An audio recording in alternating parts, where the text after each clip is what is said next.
Welcome back to another craft corner with Christy. Today we're going to be learning to make another kind of lanyard. So this is the basic box stitch, which we've done in the past.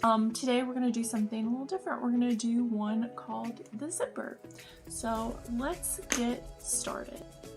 Okay, so the things you're going to need for this are 3 pieces of the lanyard string, which if you're getting a kit from your activity center, you should already have some. And you can either get one different color with 2 of the same colors, or they can be all 3 different colors. Your one different color or one of your 3 needs to be about an arm's length long, or just your longer string for this, and then the other 2 need to be about half that. And so the first thing we're going to do is we're just going to take all 3 of them together, and this start off is actually easier than the other lanyard start offs, because all we're going to do is knot it around our little key ring here to keep it on there, like so.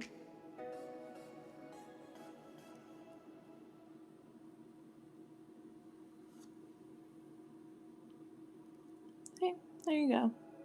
A nice little knot. And later we can trim that excess off if you'd like. And if it makes you feel more comfortable, once more this is done, I always like to kind of pull a little more tightly on each individual one to make sure that every little piece of string is secured tightly. You can always glue this. My recommendation would be like hot glue right on where the knot is overlapped. Okay, then we're going to take our strings, we're going to kind of separate them out.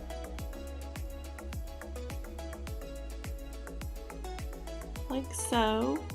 So we've got our 2 strings of the same color here, and then we've got our 1 different string, or just your longer string if you're doing 3 different colors. And the first thing we're going to do is we're going to move that string over the first one like that, and then just bring it under the second one to the other side. Make sure you pull it all the way through, and then we're going to do the same thing going back. So it's going to go over the first one and under the second one. So it almost looks like a braid, but we're going to do that same thing one more time, and you want to make sure all of your strings are staying flat, so that they're not curving or twisting, and that includes the one that you're weaving. So you almost kind of want to flip it over so that it flips over flat, and then just weave it under that second string, keeping it nice and flat.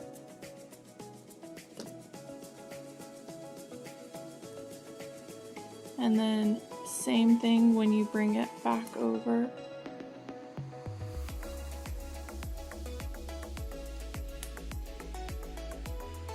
Keep it all nice and flat and back under.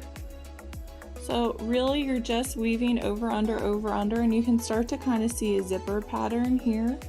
And it's a little loose, and once you have like a few like this, you can just tighten them away from each other and push that middle bit up to tighten it all up, and then you've got even more of a zipper look to it. And it's really nice to get these contrasting colors like this, so then you can really see the pattern better. So I'm gonna do that with y'all a few more times just to make sure that you can really see what I'm talking about with like keeping it all flat and how to tighten it and everything, because I know it can be really hard to tell. So again, this string is closer to us. So it's gonna flip over the middle string that's closer to us as well. And then right where they divide, we're just gonna kind of pull it under.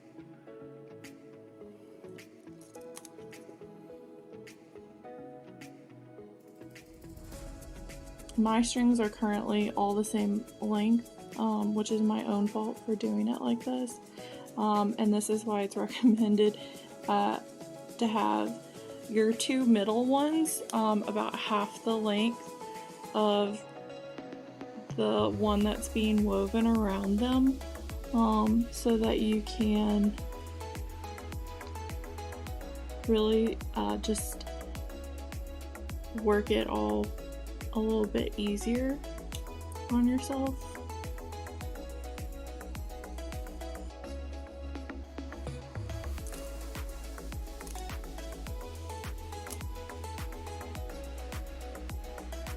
So we're gonna go, basically you're going over the string that you had just gone under, and then under the string that in the last round you had gone over, and now we have a few loose ones, so we're just gonna pull real tight and push up at the same time.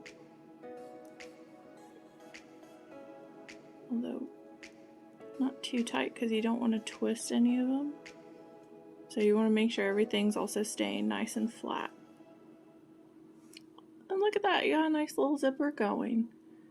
So I'm going to go ahead and speed this up, and then I'll stop it and slow it down once we get to the tying off part.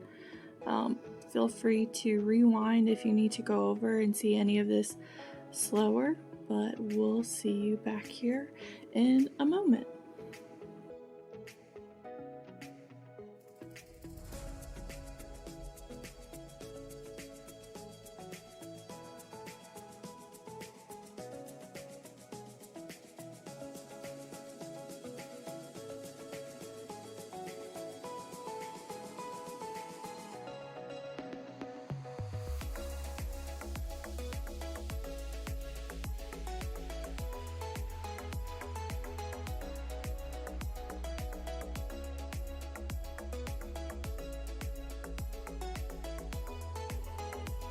Okay, so I've gotten it to a length that I'm happy with, because like I said, I didn't trim it down earlier.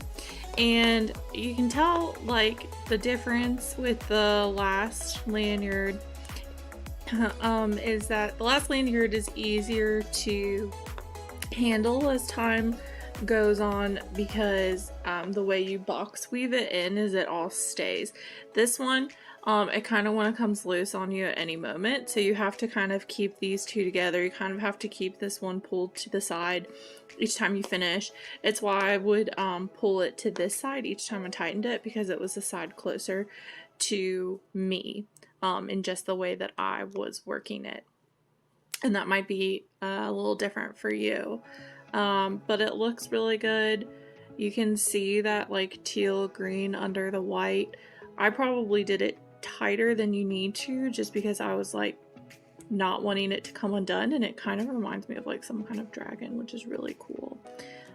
So now to finish it off is pretty much the same way we started it, and that's just with a knot. So you want to make sure that everything is super tight and ready at the end, and then that maybe with one finger and thumb you just want to hold the weave part together while the other hand begins with maybe the help of a finger from this hand to knot it off.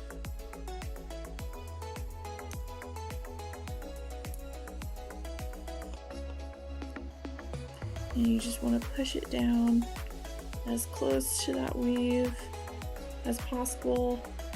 It's okay if it even overlaps a little. Ah, look at how beautiful. And just tighten it up. And then you can either trim it here and like leave like this much space for a little tassel at the end.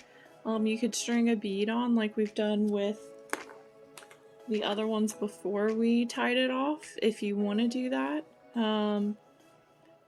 This one, I feel like it's easier almost to do the knot first, and then if you want to bead, do a bead and then another knot. And then still have your little tassel like with this one. And yeah, and that is the zipper weave for the lanyard. Although I think I want to call it like the fishtail or dragon scale weave, just because that's what it's looking like to me, even though that's not the official name. We'll call it the dragon tail weave. Well, that's the end of this video. Thanks so much for joining. If you want to see more lanyard videos, just let us know in the comments, or if there's another craft that you want us to show how to do it, I'm happy to show it. Again, just leave it in the comments. Hit like and subscribe if you haven't already. That way we know that you like these kinds of videos, so that we keep making them. And subscribe so that you can keep up to date with the channel every time we put up new tutorials. Hope you have a good rest of your day, and we'll see you next time here in Christy's Craft Corner.